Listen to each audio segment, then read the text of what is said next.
Ya belum maksimal karena memang tadi PR-nya terlalu banyak. Ada kesalahan sejarah. Nasib sejarah, desanya belum banyak, undang-undang desa sudah turun. Tapi moratorium itu bukan berarti penghentian kok. Oh iya, betul. Artinya bisa diupayakan. Bisa diupayakan dengan sebuah komunikasi dengan pihak Kementerian Desa. Yang penting bisa menjelaskan kenapa harus dimekarkan. Memang sudah ada regulasi yang mengatur. Artinya Pak Darimo setuju ada pemekaran desa? Setuju sekali. Bagi desa-desa yang luas. Idealnya di Cilacap berapa desa? Ya kalau lihat Kebumen tadi 400.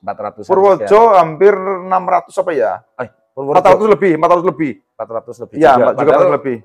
Wilayahnya lebih luas Cilacap. Lebih kecil Purworejo. Iya, harus Cilacap 500 malah. Idealnya 500 desa. Artinya, kalau misalnya nih Anda terakhir jadi bupati, akan mengupayakan Pak Darimun jadi Bupati Cilacap di 2024 misalnya. Amin.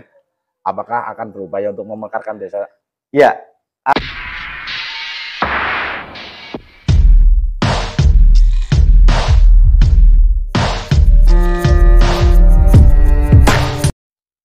Assalamualaikum warahmatullahi wabarakatuh, sahabat subscriber dimanapun Anda berada.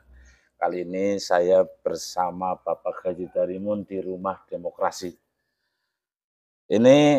Hari ini kita akan mencoba untuk mengupas sosok Pak Darimun yang punya komitmen besar untuk membangun Cilacap. Beliau pernah menjadi anggota DPR di Kabupaten Cilacap dua periode, dan kali ini lagi menjadi masyarakat biasa, tapi berharap sekali Cilacap bisa lebih maju, lebih sejahtera, dan lebih baik untuk rakyatnya, gitu ya Ci ya. Ya. Nah ini kita akan ngobrol dulu yang ringan-ringan sampai nanti hal yang berat-berat termasuk Cilacap. Kira-kira solusi yang terbaik untuk membangun Cilacap seperti apa? Ini kita ada kopi. Ngopi dulu Mas. Ngopi. Bang Abbas Rosadi.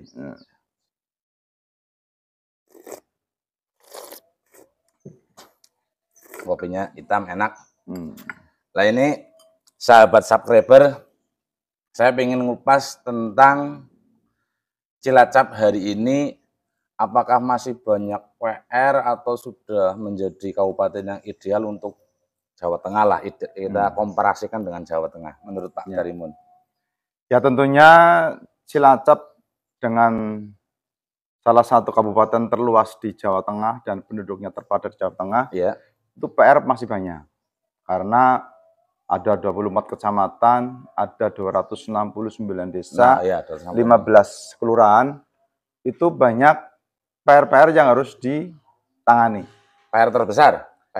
Terutama yang sekarang menjadi viral adalah jalan. Baik jalan desa maupun jalan kabupaten, sedikit beberapa jalan provinsi. Oke. Kalau jalan yang menjadi tanggung jawab kabupaten? Jalan kabupaten kan kurang lebih sekitar 1.200 km. Sahabat ini menguasai betul datanya, 1.200 km. Kurang lebihnya ya, sedikit. Yang kondisi rusak? Kemarin data terakhir yang kami info itu sekitar 60% yang terbangun dengan baik. 60%. Ini Cilacap sebagai kota industri, kondisi jalan kabupatennya yang menjadi tanggung jawab bupati masih kondisi rusak 60%. Yang baru bisa dilalui dengan kategori baik. Berarti masih ada PR 40%. 40% jalan kabupaten kondisi kurang baik. Dan yang uniknya, walaupun tiap tahun ada pembangunan jalan kabupaten, progresnya naik. Sebabnya? Karena di sini dibangun, yang itu rusak, sana ini rusak. Jadi kan muter. Ini. Ya. Artinya perlu ada solusi. Kira-kira solusinya gimana? Ya tentunya solusinya ya dengan bagaimana kita harus menambah anggaran. Nah, dalam hal menambah anggaran ada beberapa alternatif yang harus ditempuh oleh pemerintah daerah Kabupaten Cilacap. Contohnya yang harus ditempuh? Yang pertama yang dari internal dulu, bagaimana kita meningkatkan PAD yang ada di Kabupaten Cilacap. PAD itu pendapatan asli daerah. Caranya gimana caranya? Ya kalau melihat PAD yang terakhir kami terima info kan kurang lebih baru tembus di angka 500 miliar. 500 miliar pendapatan asli daerah Cilacap. Cilacap gitu. Saat ini? Saat ini kurang lebihnya seperti itu. Sedangkan penduduknya hampir 1.800.000-an. Dan ini wilayah terluas di Jawa Tengah. Se-Jawa Tengah. Lah kemudian cerita PAD, idealnya berapa? Idealnya? PAD kalau dengan potensi wilayah yang ada lah katakanlah, kita punya potensi yang paling utama adalah potensi luas wilayah. Luas wilayah. Potensi jumlah penduduk. Jumlah penduduk. SDM-nya mumpuni. Yeah. Luas wilayah mencukupi. Yeah. Jadi bagaimana kita yang pertama itu mengundang investor masuk ke Cilacap, tertarik dengan Cilacap. Sesuai dengan tagline kita kan ada pro investasi Cilacap. Nah, tapi selama ini juga itu sudah tagline-nya udah besar-besaran pro investasi. Kemudian yang jadi masalah dari Pak Darimun apa?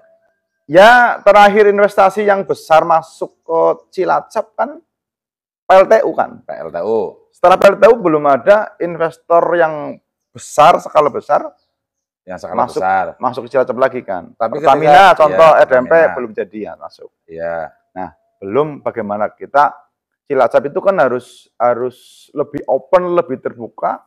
Kalau perlu memang rintisan-rintisan tadi membangun kawasan industri, zona-zona industri cukup harus diperluas. Terus apa untungnya banyak investasi di Cilacap dan kaitannya dengan PAD? Tentunya yang pertama nanti kan otomatis gayung bersambut. Ya. Investasi masuk ke Cilacap. Dengan otomatis membawa uang kan ke Cilacap. Ya, bawa uang. Bawa uang. Otomatis uang yang berputar di Cilacap kan jadi banyak. Ya. Ada pekerja yang datang, masuk sini, atau masalah Cilacap yang kerja, dan berefek kepada ekonomi yang lain. Tentunya itu yang kita harapkan. Nah, provinsialisasi ini yang perlu kita promosikan dan kita sambut dengan baik. Kalau perlu, investor yang datang ke Cilacap gelar karpet merah. Jangan dipersulit, jangan dikasih beban yang berat-berat. Kalau menurut pandangan Pak Darimun hari ini masih mempersulit? Kalau menurut pandangan saya masih. Karena apa? Suatu kasus ada beberapa masyarakat ingin mencari informasi tata ruang. ITR, informasi nah, sesuai tata dengan ruang. Perda RT/RW kita kan sudah dibikin tata ruang, tata wilayah, mana yang untuk zona industri, mana yang untuk zona pemukiman penduduk, yang zona usaha, yang lain itu sudah ditata. Cuma masyarakat untuk mengetahui hal itu tersebut tidak mudah. Tidak mudahnya karena birokrasinya yang menutup atau karena belum ada pelayanan yang khusus itu atau gimana? Ya masih banyak persyaratan yang harus ditempuh, hanya minta ITR. Artinya kalau masyarakat yang ingin menanamkan modal di Cilacap, baik dari dalam maupun luar daerah atau mungkin luar negeri, kalau mau investasi harus melengkapi administrasi atau bukti keseriusan investasi atau gimana itu tujuannya? Ya sebetulnya kalau memang malah justru daerah itu tidak perlu ditanya, orang sudah bisa melihat. Sudah dipajang. Luas sana itu di daerah, misalnya di Kecamatan Sugian, di wilayah Jerulegi. Wah, ini ternyata sudah ada kesempatan daerah ini untuk daerah industri. Daerah ini untuk masa di papan nama malah lebih bagus, malah di tempat-tempat strategis yang memang jadi dipromosikan, dipancing mereka. Sehingga masyarakat bisa melihat, di sini memang pemerintah daerah welcome untuk investasi bidang industri di lokasi ini. Betul, gitu ya. Betul ya.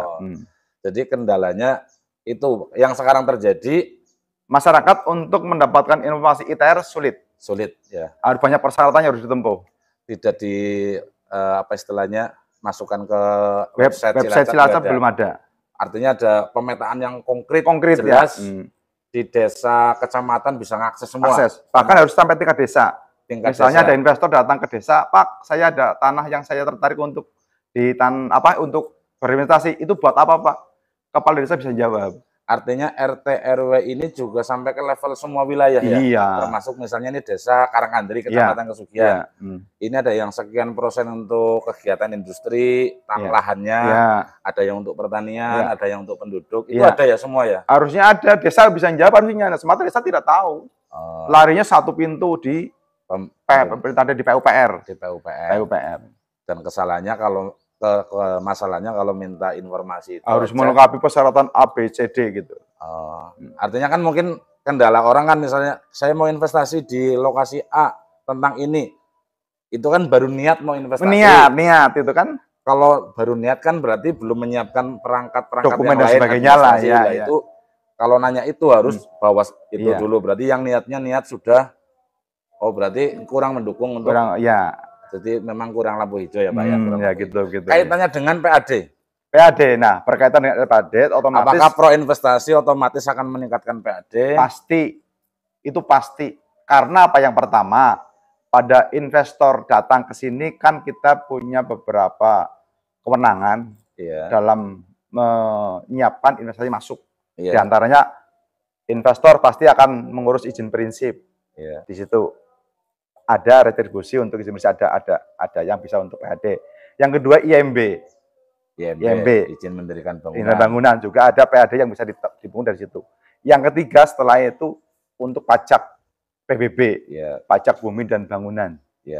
Itu sektor-sektor itu kan akan itu menjadi daya tarik itu. Banyak efek domino yang lain. Contoh, pasti nanti akan datang orang dari luar kota masuk ini. Ada yang nginep di hotel. Hotelnya jadi ramai. Ada pajak. Efek dari investasi. Makanya investasi. Tidak hanya untuk pendapatan asli daerah, tapi ada efek domino ekonomi masyarakat. Nah, cuman pertanyaannya, Cilacap itu sudah dikenal, ini dikenal, ini opini yang berkembang sebagai kota yang pusat industri di Jawa Tengah bagian selatan. Banyak industri besar, mulai dari PLTU, Pertamina, ada semen dan lain-lain.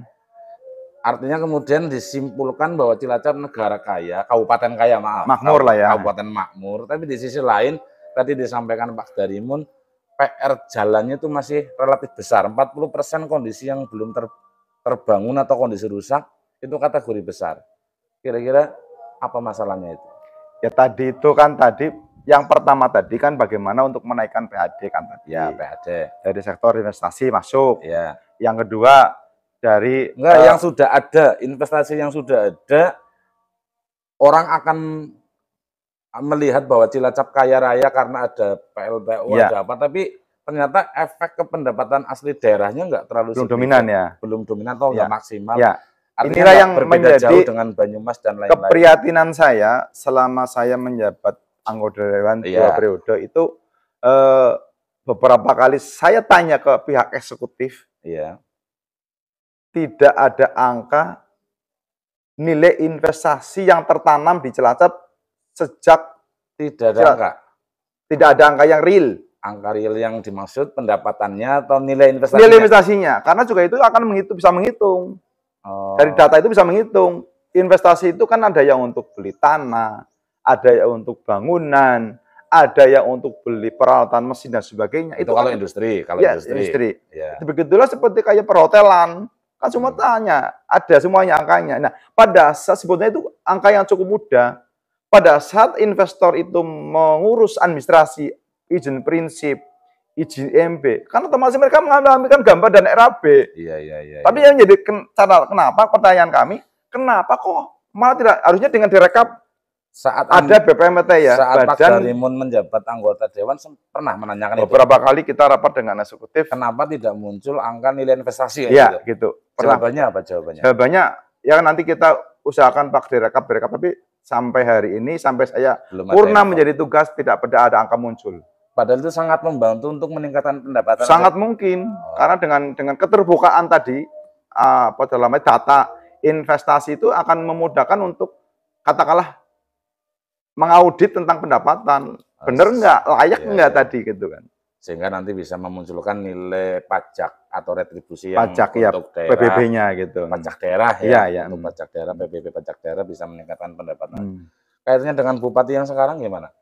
Bupati dalam arti kan sekarang sudah PJ. Apakah sudah ada input, Pak Darimun kasih input ke bupati yang baru, atau bupati yang lama juga pernah kasih input? Tapi sampai hari ini informasinya belum ada ini. Sementara info dari eksekutif yang sekarang dipegang oleh PJ, memang beberapa kali kita sempat chat WA, minta waktu untuk bersilaturahmi. Sebetulnya ingin memberikan banyak masukan, tapi belum ada waktu, mungkin karena kesibukan beliau dalam tugasnya. Jadi ini kita sudah beberapa kali chatting. Ada upaya untuk berkomunikasi, menginput Ada beberapa potensi Cilacap yang besar tapi belum tergali. Bahkan kepada teman-teman dewan yang sekarang masih meneruskan jabatan itu, saya juga sering komunikasi, tolonglah PAD-nya lah dinaikkan. Oh iya. Kita dulu pernah punya angan-angan punya PAD 1 triliun. 1 triliun sampai hari ini belum terwujud. Belum terwujud, sudah naik berapa persen ini belum.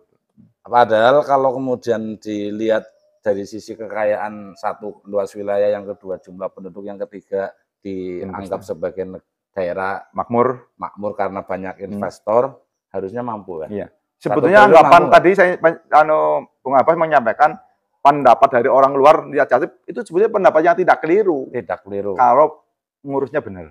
Oh gitu. Ya. Kalau pengelolaannya penataannya benar. Penataannya benar.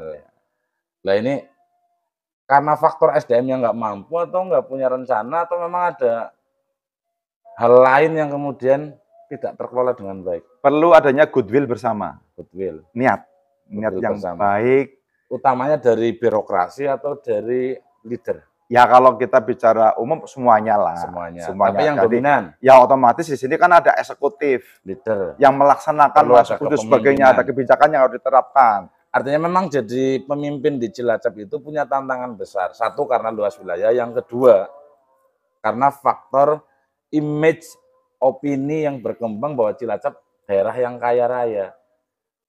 Bahasa sederhana orang kampung itu, orang desa, Cilacap 2 aspal tapi jalannya rusak. Iya. Itu kan tantangan tersendiri. Iya. Dan dari periode ke periode ini, ternyata PR-nya masih banyak. 40% informasi yang dari Pak Darimun, jalan masih rusak. Belum jalan desa. Iya. Kalau jalan desa gimana solusinya? Jalan desa kan sebetulnya tinggal bagaimana manajemen di tingkat desa, karena sekarang dana DAD, ADD itu sudah cukup luar biasa. Itu cukup luar biasa masuk ke desa. Kurang lebih sekitar 1 miliar lebih lah. 1 miliar lebih. Padahal kalau memang dari lihat restribusi partisipasi pajak yang diberikan oleh desa itu untuk dipungutan pajak PBB-nya hanya sekitar ratusan juta, tapi mereka sudah mendapatkan miliaran. Ini sebetulnya bagaimana membuat sebuah manajemen yang praktis, ada skala prioritas sebetulnya. Ya, yang harus disepakati oleh pihak desa bersama masyarakatnya. Prioritas apa yang mau dibangun di sini sih? Nah, ini yang perlu menjadi tantangan itu, bagaimana jangan melaksanakan sebuah pemerintahan itu hanya keinginan, bukan suatu kebutuhan. Kadang-kadang beda-beda tipis antara keinginan dan kebutuhan. Ini sahabat, ini kita tanpa edit kaitannya dengan itu ya, durasi ya. Jadi memang ini saya mau ada pertanyaan yang kaitannya dengan desa dan tidak spontan, ini real.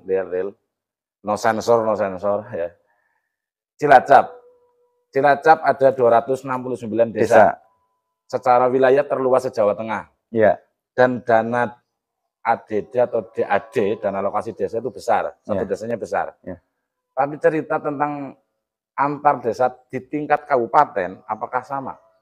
Kalau jumlah angka-angka itu jelas beda, karena memang ada parameter yang ditentukan oleh pihak kementerian atau pihak. Artinya tiap desa di tiap kabupaten beda? Beda. Antara kabupaten beda? Iya, beda. Artinya misalnya di Kebumen ada 430 sekian desa. Iya. Asumsinya dengan narasi yang selama ini berkembang 1 desa 1 miliar. Iya.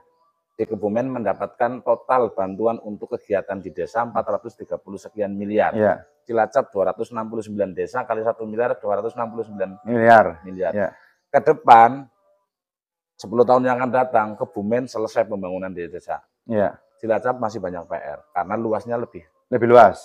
Ya. Apakah itu terjadi di Cilacap? Ya, masih terjadi seperti itu. Artinya memang di Kebumen juga diuntungkan dengan jumlah desa yang banyak enggak kira-kira? Ya, diuntungkan dengan jumlah yang banyak karena otomatis luasannya, contoh kan tadi udah sampaikan, luas Cilacap ada terluas. Otomatis. Tapi kenapa jumlah desanya banyakkan Kebumen? Ya penduduknya banyak Cilacap. Ya. Teorinya berarti Kebumen atau Banyumas juga lebih banyak. Ya. Ada 300-an juga desa. Cilacap kabupaten terluas, tapi desanya lebih sedikit. Otomatis kalau kemudian dari pemerintah pusat rata-rata 1 miliar, maka desa di Cilacap uangnya dengan bebannya masih lebih besar bebannya. Beban pembangunannya, beban pelayanannya. Betul. Lah, ini sudah berjalan Undang-Undang Desa berapa tahun, Pak? Sekitar hampir 10 tahun lah. Ini kan efek dari Undang-Undang Desa. Iya. Efek dari Undang-Undang Desa, akhirnya dana desa mendapatkan kucuran dana yang luar biasa besar. dan Cilacap akan tertinggal. Iya. Teori dari itu pembangunan di desa Cilacap akan tertinggal dengan Kebumen, khususnya Kebumen. Ini salah solusinya satu, gimana solusinya? Ini salah satu keuntungan yang sebelum undang-undang ini diterapkan ada pemekaran desa di kabupaten yang lain ya. Iya. Kita juga dulu pernah di era tahun 80-90 pernah ada pemekaran. Nah, pernah beberapa kali kita mengajukan usulan ada desa yang ingin ada pemekaran, ternyata ada moratorium. Tidak boleh ada pemekaran desa lagi. Terus solusinya gimana? Nah, solusinya kan gini, otomatis tadi upaya tadi ada. Ya, yang kedua ya kita minta anggaran ke provinsi, ke pusat dalam bentuk DAK, dana alokasi khusus. Dana alokasi khusus. Iya. Yang bisa dibelanjakan ke desa juga. Bisa langsung bisa dibelanjakan atau dengan langsung transfer ke desa juga bisa. Ini yang sudah berjalan sekarang. Enggak, artinya tadi sudah ada DAD, udah rutinitas. Iya, rutin. Kan kita ada celah bagaimana kita minta DAK khusus. Yang nama khusus kan tidak harus sama dengan yang lain. Kekhususan tadi, misalnya tadi kita punya daerah yang luas tapi desa kecil. Akhirnya kuota masuk anggaran ke Cilacap menjadi lebih hanya besar. 269 porsi, katakanlah kalau di desa. Nah, kita minta khusus. Khusus karena wilayahnya luas, ada tambahan alokasi khusus lagi ke desa. Karena alokasi dari provinsi. Teorinya bisa ngejar atau ngimbangi Kebumen atau kabupaten lain yang jumlah desanya lebih banyak, tapi di sisi lain penduduknya dan wilayah lebih sempit, bisa ngimbangi nggak itu? Ya kalau ngimbangi tadi kan tetap upaya-upaya tadi saya sebutkan dengan investasi, dengan kita proaktif dengan provinsi, proaktif dengan pusat, bagaimana ada kucuran dana yang masuk. Artinya butuh pemimpin yang cekatan. Ya harus berkesinambungan. Karena ini ada resiko resiko kerugian akibat jumlah desa dan wilayahnya yang sangat luas. Iya. Itu nasib yang ada di Cilacap seperti itu. Nah, bagaimana melakukan sebuah terobosan. Artinya undang-undang desa di Cilacap menjadi hari ini menjadi hal sing nantinya menjadi tertinggal dengan kabupaten lain. Sekarang contoh, ada nggak desa yang paling kecil di Cilacap? Ada di wilayah di Jeruk Legi. Ada desa Mandala, di Sampang ada desa Ketanggung. Iya. Kecil-kecil. Jumlah penduduknya masih di bawah 2.000. Terus itu pendapatan desanya sama? Ya tidak sama sih enggak, tapi selisihnya enggak signifikan. Tapi beban pembangunannya lebih ringan. Lebih ringan karena wilayah luas desanya otomatis akan lebih maju. Lebih maju. Nah, ini yang kaitannya dengan pembangunan jalan desa. Kemarin juga sempat disinggung itu di Pak Anies Baswedan komentari mengkritik, padahal pembangunan jalan desa maksimal. Luar biasa. Luar biasa. Cuman di Cilacap kalah ya. Ya belum maksimal karena memang tadi airnya terlalu banyak. Ada kesalahan sejarah. Nasib sejarah. Desanya belum banyak, undang-undang desa sudah turun. Tapi moratorium itu bukan berarti penghentian kok. Oh iya betul. Artinya bisa diupayakan. Bisa diupayakan dengan sebuah komunikasi dengan pihak Kementerian Desa. Yang penting bisa menjelaskan kenapa harus dimekarkan. Memang sudah ada regulasi yang mengatur. Artinya Pak Dariman setuju ada pemekaran desa? Setuju sekali. Bagi desa-desa yang luas. Idealnya di Cilacap berapa desa? Ya kalau lihat Kebumen tadi 400. Purworejo hampir 600 apa ya? 400 lebih. 400 lebih. Ya, juga lebih. Wilayahnya lebih luas Cilacap. Lebih kecil Purworejo. Iya, harus Cilacap 500 malah. Idealnya 500 desa. Artinya sekarang 266 rata-rata dimekarkan 69 semua. Iya. 269. Ya 50% dimekarkan berarti 100%. Mungkin enggak itu? Ya sebetulnya apa yang tidak mungkin. Apa yang tidak mungkin. Regulasi itu karena bikinan manusia.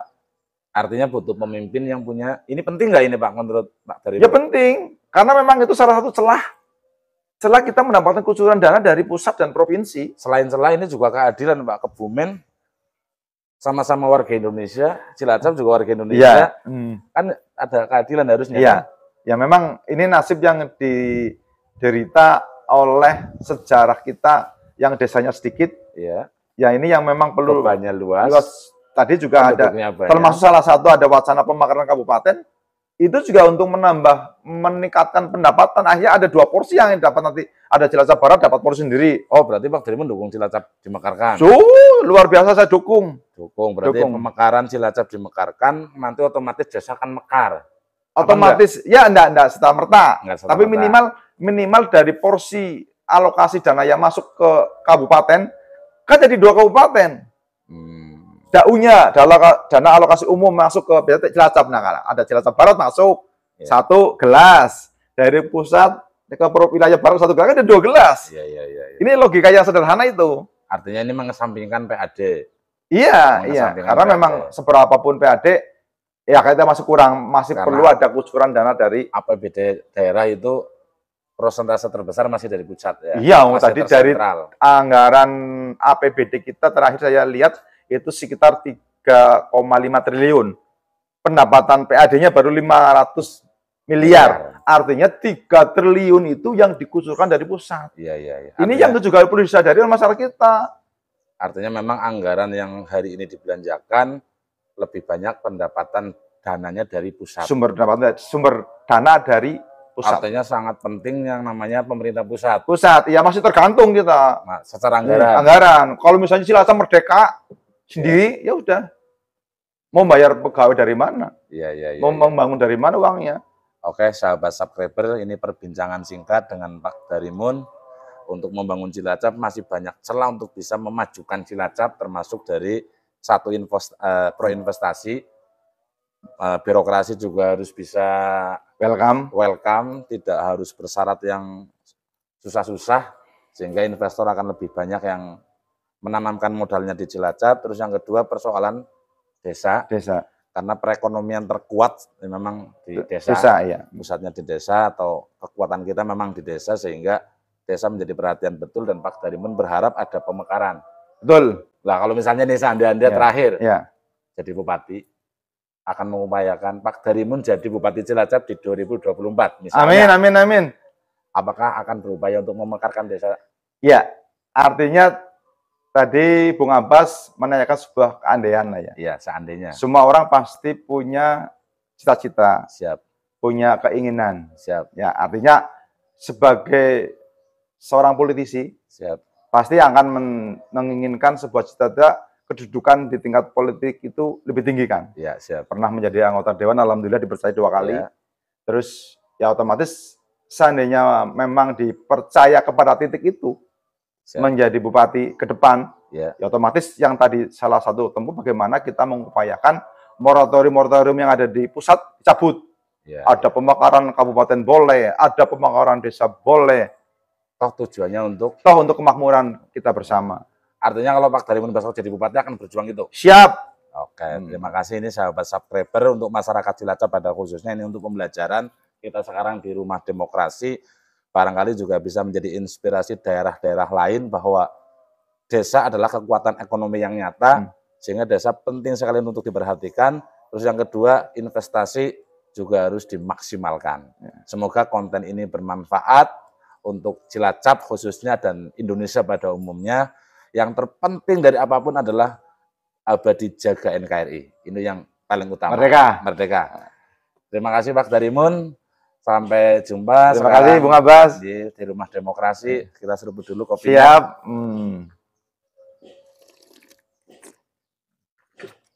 Assalamualaikum warahmatullahi wabarakatuh. Waalaikumsalam warahmatullahi wabarakatuh.